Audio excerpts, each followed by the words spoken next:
परिचय। पिताजी, एलपीजी का पूरा नाम क्या होता है? यह द्रवीकृत पेट्रोलियम गैस होती है। तुम क्या कर रही हो? मैं हाइड्रोकार्बनों के बारे में पढ़ रही हूँ। हमारी टीचर ने हमसे हाइड्रोकार्बनों के बारे में पढ़ने के लिए कहा है। ओह, ये तो अच्छी बात है। क्या तुम्हें कोई मदद चाहिए? हाँ, मैं पढ़ रही हूँ, लेकिन इसे समझ नहीं पा रही। हम्म हम घरेलू उपयोग के लिए केरोसिन तेल का उपयोग करते हैं। पेट्रोल, डीजल और सीएनजी का उपयोग वाहनों में किया जाता है। इन सभी ईंधनों में हाइड्रोकार्बन होते हैं। यह रोचक है ना? बहुत ही रोचक है। कृपया मुझे हाइड्रोकार्बनों के बारे में और बताएं। तो ठीक है, आओ शुरू करें। उद्देश्य। इस पाठ के अंत में आप निम्न करने में सक्षम हो जाएंगे।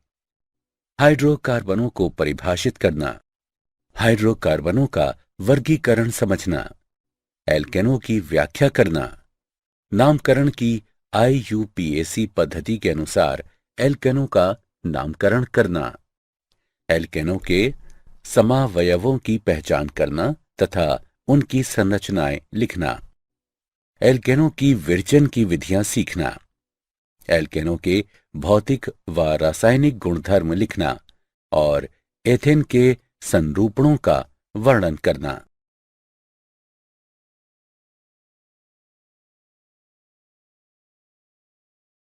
परिभाषा।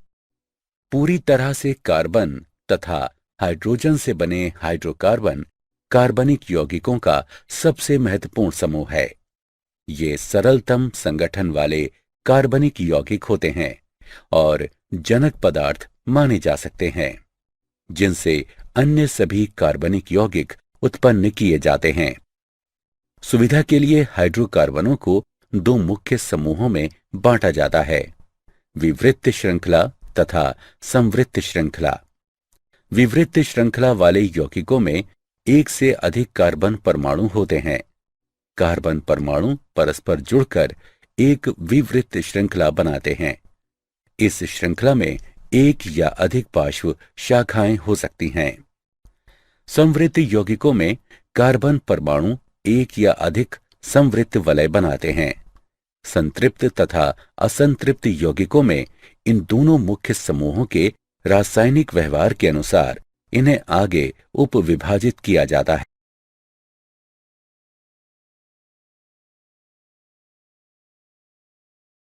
वर्गीकरण। उपस्थित कार्बन कार्बन आबंधों की प्रकृति के आधार पर हाइड्रोकार्बनों को तीन मुख्य श्रेणियों में वर्गीकृत किया जा सकता है: संतृप्त, असंतृप्त तथा एरोमेटिक हाइड्रोकार्बन। संतृप्त का अर्थ है कि प्रत्येक कार्बन एकल सहसंयोजी आबंधों द्वारा चार अन्य परमाणुओं से बंधा होता है। कार्बन द्वारा आबंधित किए जाने से पूर्व हाइड्रोजन परमाणु प्रायः सभी उपलब्ध आबंध स्थितियां ग्रहण कर लेते हैं। असंतृप्त हाइड्रोकार्बनों में द्विआबंध या त्रिआबंध होते हैं, क्योंकि हाइड्रोजन परमाणुओं के संदर्भ में यौगिक असंतृप्त होता है।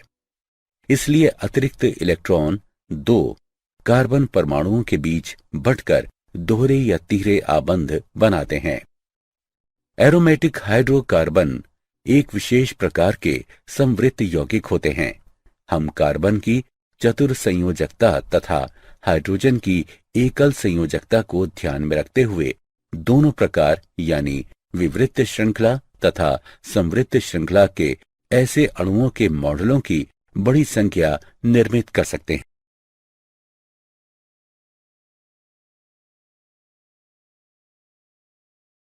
एल्केन ऐसे हाइड्रोकार्बन जिनमें केवल एकल आबंध होते हैं एल्केन कहलाते हैं।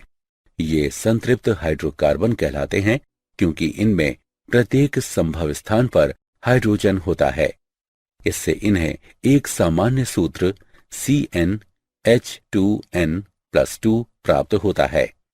प्रथम चार एल्केन मीथेन, एथेन, प्रोपेन और ब्यूटेन हैं, जो लेविस प्रतीकों के साथ दिखाए गए हैं। एल्किक समूह। एल्किक मूलतः एक एल्केन होता है जिससे इसके हाइड्रोजन परमाणुओं में से एक नहीं होता। उदाहरण के लिए, यदि मीथेन से एक हाइड्रोजन परमाणु हटा दिया जाए तो हमें मेथिल प्राप्त होता है। इसी प्रकार यदि एथेन से एक हाइड्रोजन हटा दिया जाए तो हमें एथिल प्राप्त होगा।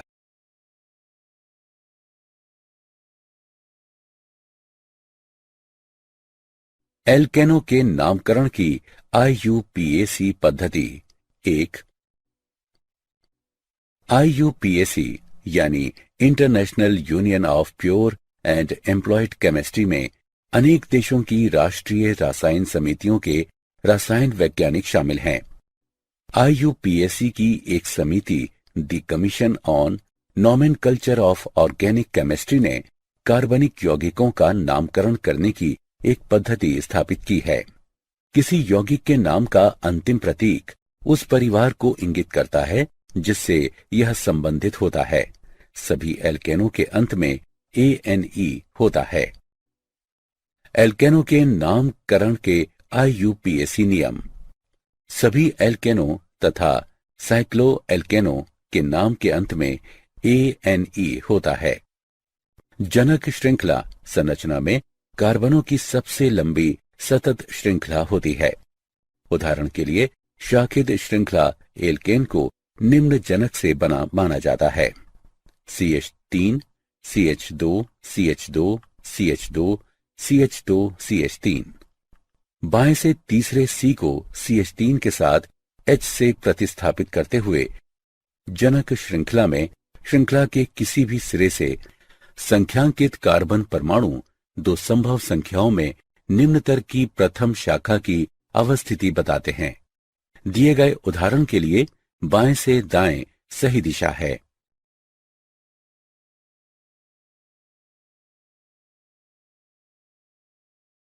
एल्केनों के नामकरण की IUPAC पद्धति। 2. जनक श्रृंखला से जुड़ी प्रत्येक शाखा का नामकरण एल्किल समूहों के अनुसार करें। इस उदाहरण में यह शाखा मेथिल होगी। एल्किल समूह के नाम को जनक के नाम में उपसर्ग की तरह जोड़ें। परिणामी नाम के आगे एल्किल समूह की अवस्थिति संख्या लिखें। इस उदाहरण में ये 3 मेथिल हेक्सेन होगा।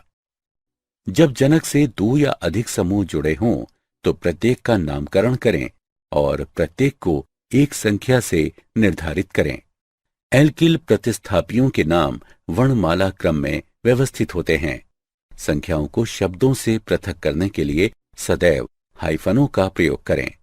निम्न देखें: 4 एथिल, 2 मेथिल हेप्टेन।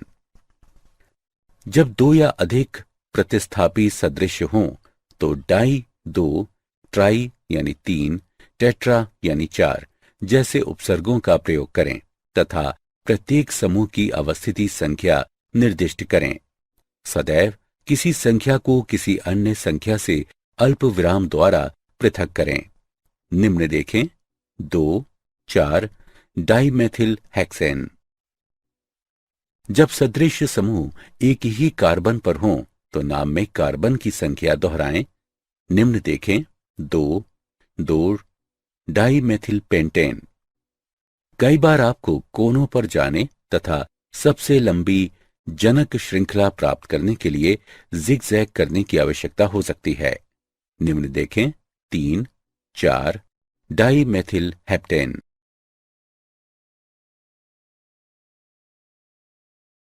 एल्केनों का विरचन। 1. विकारबॉक्सिलीकरण। विकारबॉक्सिलीकरण में COOH GP वाले अणुओं से CO2 को हटाया जाता है। सोडियम पोटेशियम के संतृप्त मोनोकार्बोक्सिलिक एसिड लवण को सोडा लाइम के साथ शुष्क आसवन करने पर एल्केन प्राप्त होता है। वुर्श अभिक्रिया।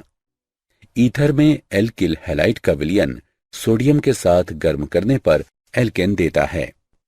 एल्किल हैलाइडों के अपचयन द्वारा। एल्किल हैलाइडों को जिंक तथा तनु हाइड्रोक्लोरिक अम्ल द्वारा अपचयन करने पर एल्केन प्राप्त होते हैं।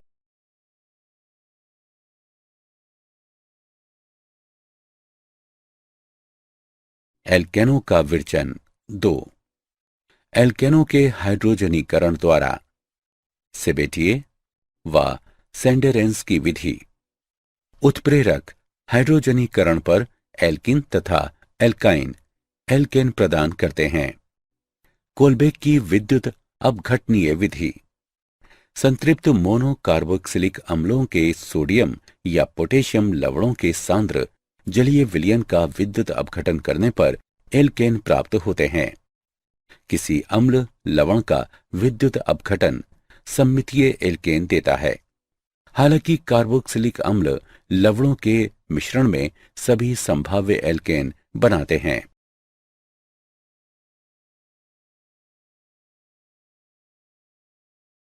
एल्केन के भौतिक गुणधर्म। स्थिति। सभी रंगहीन होते हैं तथा कोई विशेष गंध नहीं होती। निम्नतर एल्केन C1 से C4 गैसें हैं। मध्यवर्ती C3 से C17 द्रव है तथा इनसे उच्चतर ठोस होते हैं। अणुभार में बढ़ोतरी होने के साथ एल्केनों का क्वथनांक भी बढ़ जाता है, क्योंकि अणुभार में बढ़ोतरी होने के साथ इनमें वान डर वाल्स बलों में बढ़ोतरी हो जाती है, अर्थात क्वथनांक क्रम पेंटेन, हेक्सेन, हेप्टेन्स। एल्केनों का विशाखन करने से पृष्ठ क्षेत्रफल में कमी भी होती है, क्योंकि आकृति गोलीय होती जाती है, जिसके परिणाम स्वरूप वान डर वाल्स बलों में कमी आती है।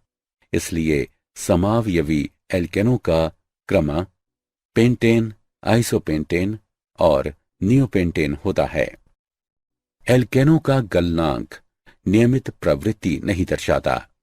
कार्बन परमाणुओं की समसंख्या वाले एल्केनों का गलनांक उनके निकटस्थ कार्बन परमाणुओं की विषम संख्या वाले एल्केनों से उच्चतर होता है। गलनांक का क्रम प्रोपेन, एथेन, मीथेन। गलनांक की असामान्य प्रवृत्ति संभवतः इस कारण से पाई जाती है क्योंकि विषम कार्बन परमाणुओं वाले एल्केनों में अणु के एक ही ओर अंतिम कार्बन परमाणु होता है, जबकि सम कार्बन परमाणु वाले एल्केन में अंतिम कार्बन परमाणु विपरीत ओर होता है। अतः सम कार्बन परमाणुओं वाले एल्केन क्रिस्टल जालक में अधिक पास पास आबद्ध होते हैं और उनके बीच अंतराणुक आकर्षण अधिक होते हैं। घनत्व। एल्केनों का घनत्व अणुभार में बढ़ोतरी के साथ बढ़ता है और 0.76 ग्राम प्रति मिलीलीटर पर स्थिरांक हो जाता है। अतः सभी एल्केन जल से हल्के होते हैं। विलयता। एल्केन अध्रुवीय होने के कारण जल में अविलय लेकिन अध्रुवीय विलायकों में विलय होते हैं। उदाहरण C6H6, CCl4 ईथर इत्यादि। एल्केनों की विलयता अणुभार में बढ़ोतरी के साथ कम होती जाती है। द्रव एल्केन अच्छे अध्रुवीय विलायक होते हैं।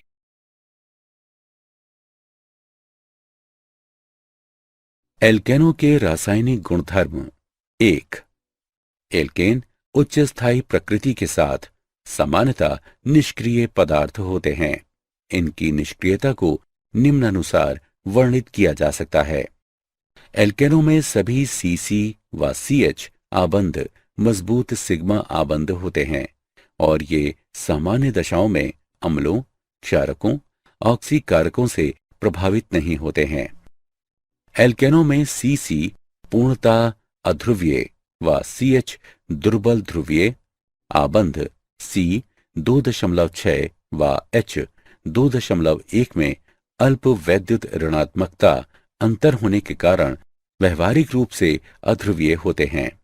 अतः ध्रुवीय प्रजातियां जैसे कि इलेक्ट्रोफाइल्स या न्यूक्लियोफाइल्स सामान्य दशाओं में इन आबंधों पर आक्रमण करने में अक्षम रहती हैं। कम अभिक्रियाशील प्रकृति के बावजूद एल्केनों में कुछ विशिष्ट अभिक्रियाएं परिलक्षित होती हैं। ऑक्सीकरण। एल्केनों का ऑक्सीकरण विभिन्न दशाओं में विभिन्न उत्पाद प्रदान करता है। वायु या डाइऑक्सीजन की उपस्थिति में गर्म किए जाने पर एल्केन पूर्णतः ऑक्सीकृत होकर कार्बन डाइऑक्साइड तथा जल प्रदान करता है और बड़ी मात्रा में ऊष्मा निकलती है। मैग्नीज एसीटेट की उपस्थिति में उच्चतर एल्केनों का ऑक्सीकरण करने पर फैटी एसिड मिलते हैं। सीमित वायु आपूर्ति के साथ एल्केनों का अपूर्ण ऑक्सीकरण कार्बन कज्जल यानी ब्लैक तथा कार्बन मोनोऑक्साइड प्रदान करता है।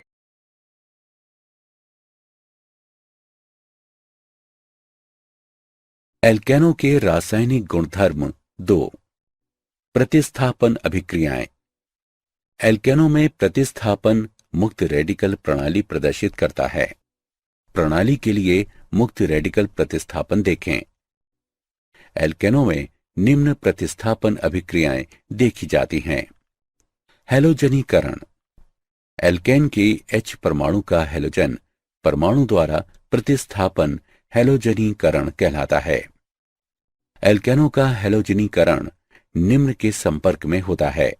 हैलोजन जमा एल्केन का मिश्रण पराबैंगनी प्रकाश के या उच्च तापक्रम के संपर्क में लाने पर हैलोजनीकरण की सीमा प्रयुक्त हैलोजन की मात्रा पर निर्भर करती है। समावयवीकरण। एक समावयव को अन्य में परिवर्तित करने की प्रक्रिया समावयवीकरण कहलाती है। सीधी श्रृंखला वाले एल्केनों को AlCl3 जमा HCl के साथ लगभग 200 डिग्री सेंटीग्रेड और 35 वायुमंडलीय दाब पर गर्म किए जाने पर शाखित श्रृंखला एल्केनों में परिवर्तित हो जाते हैं।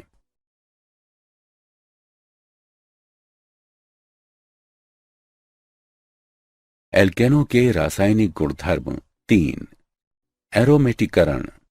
एलिफेटिक यौगिकों के एरोमेटिक यौगिकों में परिवर्तन की प्रक्रिया एरोमेटिकरण कहलाती है। 6 से 10 कार्बन परमाणु वाले एल्केन उत्प्रेरक की उपस्थिति में उच्च दाब एवं तापक्रम पर बेंजीन या उसके सजातीय व्युत्पन्न में बदल जाते हैं। विहाइड्रोजनीकरण। उत्प्रेरक की उपस्थिति में गर्म किए जाने पर एल्केन विहाइड्रोजनीकृत होकर संगत एल्केन उत्पन्न करते हैं। ताप अपघटन। वायु की अनुपस्थिति में गर्म किए जाने पर किसी यौगिक का विघटन ताप अपघटन कहलाता है। ताप अपघटन की परिघटना भंजन भी कहलाती है। वायु की अनुपस्थिति में लाल तप्त धातु की नली से एल्केन वाष्प को गुजारने पर यह सरल हाइड्रोकार्बनों में विघटित हो जाती है। भंजन के दौरान बनने वाले उत्पाद निम्न पर निर्भर होते हैं। एल्केन की प्रकृति, तापक्रम एवं दाब, उत्प्रेरक की उपस्थिति या अनुपस्थिति। भंजन का उदाहरण यहां दिया गया है।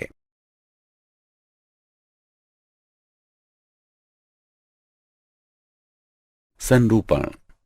सिग्मा आबंधों के घूर्णन के कारण कोई अणु विभिन्न स्थानिक व्यवस्थाएं प्राप्त कर सकता है, वह संरूपण कहलाता है और इसलिए संरूपणीय समावयवी या संरूपक कहलाते हैं। इसलिए संरूपणीय समावयवी या संरूपक कहलाते हैं। इन घूर्णनों के दौरान परिवर्तित होने वाली ऊर्जा का अध्ययन संरूपणीय विश्लेषण कहलाता है। यह काफी महत्वपूर्ण है क्योंकि अणु की संरचना का आणविक गुणधर्मों पर विशेष प्रभाव पड़ता है, जिसमें किसी अभिक्रिया के परिणामों को प्रभावित करना भी शामिल है। यद्यपि ये विचार सरलतम प्रकार्यात्मक समूहों एल्केनों के लिए विकसित किए गए, लेकिन यही सिद्धांत विस्तृत करके अन्य प्रकार्यात्मक समूहों पर भी लागू किए जा सकते हैं। एल्केनों के लिए विभिन्न संरूपणों को डैश वेज नोटेशन द्वारा संरचनात्मक पर्सपेक्टिव चित्र में प्रदर्शित किया जा सकता है। न्यूमैन प्रक्षेप एक वैकल्पिक चित्रण है जिसमें 2 कार्बन परमाणुओं के समूहों की सापेक्षिक अभिमुखता दर्शाते हुए कार्बन कार्बन आबंध अक्ष देखते हुए अणु को सामने से देखा जाता है।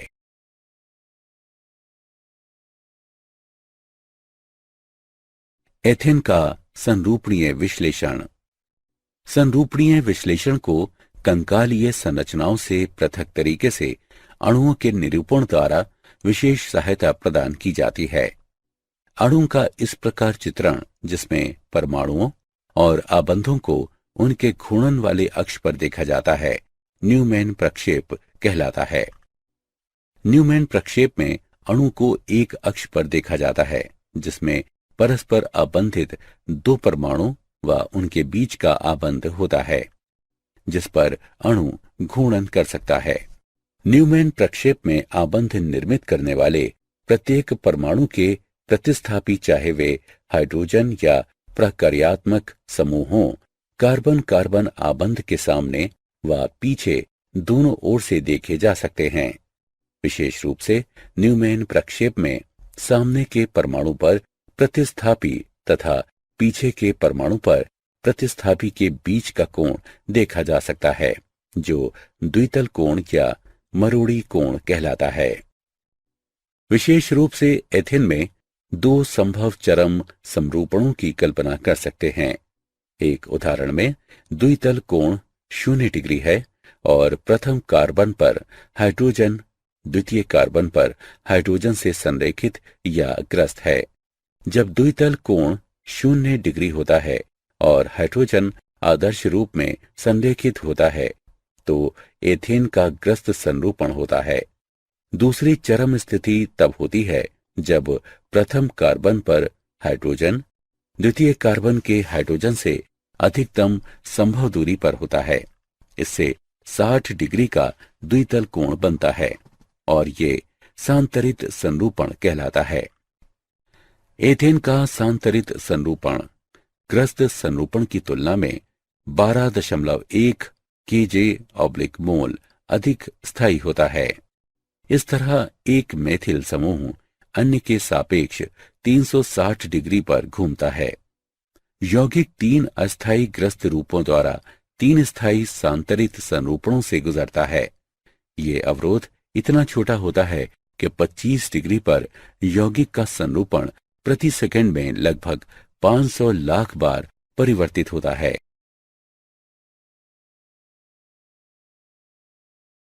सॉहॉर्स प्रक्षेप।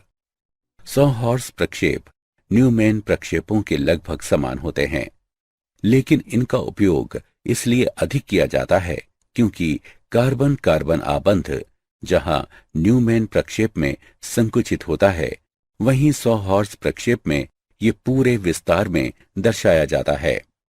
समुचित निर्मित किए जाने पर सॉहॉर्स प्रक्षेप दो अणुओं के बीच प्रतिबिंबीय या द्वित्रिविम यानी डायस्टीरियोमेरिक संबंध निर्धारित करने में अधिक उपयोगी हैं, क्योंकि दर्पण प्रतिबिंबीय या अतिव्यापी संबंध अधिक स्पष्ट होते हैं।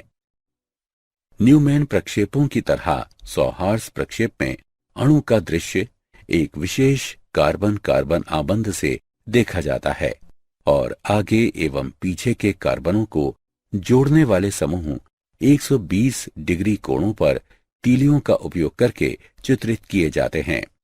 सॉहॉर्स प्रक्षेप इस प्रकार भी बनाए जा सकते हैं कि अग्र कार्बन पर समूह पश्च कार्बन पर समूहों के साथ सांतरित 60 डिग्री दूर या ग्रस्त सीधे अतिव्याप्त हों। एथेन के 2 सॉहॉर्स प्रक्षेप नीचे दिए गए हैं।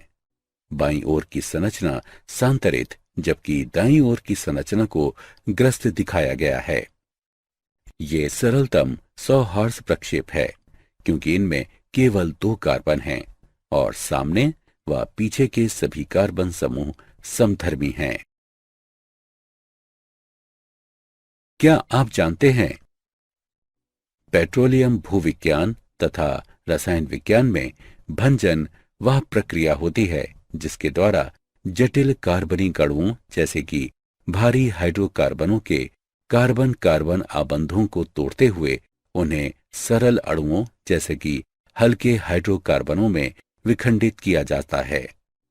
भंजन की दर तथा प्राप्त होने वाले अंतिम उत्पाद तापक्रम तथा उत्प्रेरकों की उपस्थिति द्वारा काफी प्रभावित होते हैं।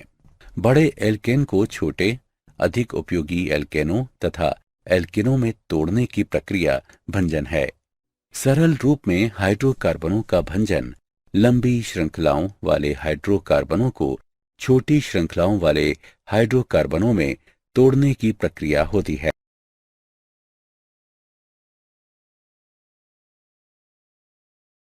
सारांश। आइए हमने जो कुछ सीखा है उसे संक्षेप में दोहराएं। हाइड्रोकार्बन ऐसे यौगिक हैं जिनमें केवल कार्बन और हाइड्रोजन होते हैं।